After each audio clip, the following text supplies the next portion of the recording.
Nous lisons au chapitre 13 de l'Apocalypse, au versets 6 et 8, que la bête inspirée par le dragon prononce des blasphèmes contre Dieu, contre son nom et son tabernacle. Ce qui est annoncé comme devant accompagner la manifestation de l'Antichrist s'accomplit si rapidement aujourd'hui qu'il est difficile d'enseigner tous les développements pour mettre en garde tous ceux dont le nom est écrit dans le livre de vie et de l'agneau immolé. Très particulièrement, les blasphèmes contre Dieu deviennent manifestes. Récemment, les doctrines de démons, la puissance démoniaque, se sont appropriées les éléments des plus sacrés de l'Évangile. Le point culminant du blasphème n'est-il pas atteint lorsque la table du Seigneur, qui a été instituée pour annoncer la mort du Seigneur, jusqu'à ce qu'il vienne, est transformée en table des démons?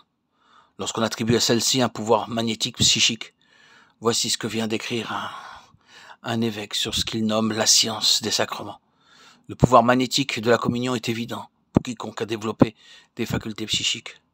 L'officiant est l'aumônier, le distributeur de la force du Seigneur aux fidèles. Cette force qu'il a reçue s'est transmutée, matérialisée dans son corps. Elle s'est accumulée sous le vêtement sacerdotal. Des pierres magnétisées du dessous de l'autel, des candélabres et des croix. Il se produit ainsi une émission de force puissante et continue. Et très particulièrement lorsqu'on fait usage de l'encens. Les saints anges assistent nombreux à la cérémonie. Alors les forces miraculeuses qui émanent constamment de leur personne sont captées, utilisées en faveur de la congrégation par celui qui est revêtu des vêtements convenables pour agir comme conducteur. La force divine est un fait scientifique. On l'a décrite souvent sous le vocable de la grâce. C'est quelque chose d'aussi précis que la vapeur ou l'électricité. Elle est même bien plus puissante, en ceci qu'elle agit sur l'âme, la pensée et les émotions. L'archevêque de Calédonie a écrit à un journal d'Angleterre. On vient de faire une grande découverte dans le monde psychique. Notre esprit psychique n'est pas confiné dans l'enveloppe matérielle et limité dans l'espace. Il peut s'unir à d'autres esprits, que ceci soit ou non dans un corps. Ceci est une communion de l'esprit.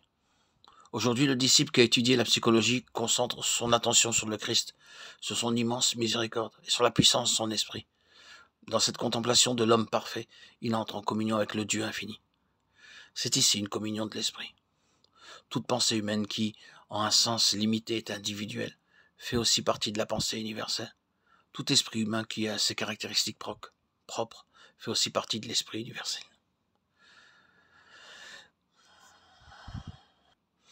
Les littératures appelées mystiques occultes, aujourd'hui sont courantes. Elles font voir le danger qu'il y a à nommer spirituel ce qui n'est que psychique. C'est pourquoi il nous faut revenir à nouveau sur le sujet et mettre l'accent sur les différences qu'il y a entre l'âme et l'esprit, d'après les Écritures. Le mot psychique, traduit du mot grec psyché, est rendu 40 fois par vie ou vie, et 58 fois par âme dans le Nouveau Testament. La définition du lexique est psyché, vie animale ou naturel animal. Ce mot définit l'âme, la personne animée par la vie naturelle. Le premier homme créé, âme vivante, est de la terre terrestre. Le second homme est le Seigneur des cieux. 1 Corinthiens 15, 47, 48. La nature psychique s'oppose à l'esprit. 1 Corinthiens 2, 14 nous enseigne effectivement que l'homme animal ne comprend point les choses de l'Esprit de Dieu, car elles lui paraissent une folie. Et il ne peut les entendre parce que c'est spirituellement qu'on en juge. L'homme animal ou psychique est celui qui a reçu le seul principe de vie, anima, et non le principe spirituel.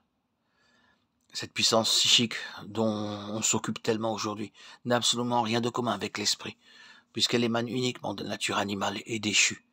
Pour développer les facultés psychiques, il faut amener à l'action quelques-unes des puissances latentes de l'homme naturel. Ces forces que, dans de nombreux écrits,